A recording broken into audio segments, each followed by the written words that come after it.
सदा निम्बवृक्षस्य मूलाधिवासात् सुधास्राविणं तेक्तमप्यप्रियन्तं तरुं कल्पवृक्षाधिकं साधयन्तं नमामीश्वरं सद्गुरुं साईनाथं. ಶ್ರೀ ಸಾಯಿ ಸಂದೇಶ. ನಿಮ್ಮಲ್ಲಿ ಅನೇಕರಿಗೆ ನನ್ನನ್ನು ನಿರಾಕಾರ ಅಥವಾ ಸಹಕಾರ ರೂಪದಲ್ಲಿ ಆರಾಧಿಸಲು ಅನುಮಾನವಿದೆ.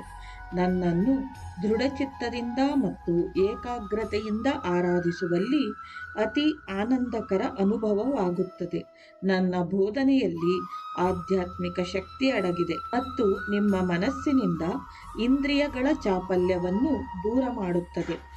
ಯಾರನ್ನು ನಿನ್ನ ಮಾರ್ಗವನ್ನೇ ಅವಲಂಬಿಸಲು ಪ್ರಯತ್ನಿಸಬೇಡ. ಪ್ರತಿಯೊಬ್ಬರಿಗೂ ಅವರದೇ ಆದ ದಾರಿಯಿದೆ.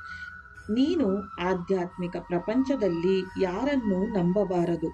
ಅನೇಕರು ನಿನ್ನನ್ನು ಕೃತಕ ದಾರಿಗೆ ಎಳೆಯಬಹುದು. ಅಂತಹವರನ್ನು ಕೂಲಂಕುಷವಾಗಿ ಪರಿಶೀಲಿಸಿ ನಂತರ ಅವರೊಡನೆ ಸಹಕರಿಸು. ಇಲ್ಲದಿದ್ದಲ್ಲಿ ನೀನು ಬಲಿಪಶುವಾಗಬಹುದು. ನಾನೇ ನಿನ್ನ ದುಃಖಗಳ ನಿವಾರಕ. ನಾನೇ ನಿನ್ನ ಇಂದ್ರಿಯ ಚಾಪಲ್ಯಗಳ ವಿನಾಶಕಾರಕ. ನನ್ನಲ್ಲಿ ಪೂರ್ಣ ನಂಬಿಕೆಯಿಂದ ಸಂಪೂರ್ಣ ಶರಣಾಗತನಾಗಿ ನನ್ನಲ್ಲಿ ಆಶ್ರಯ ಪಡೆ.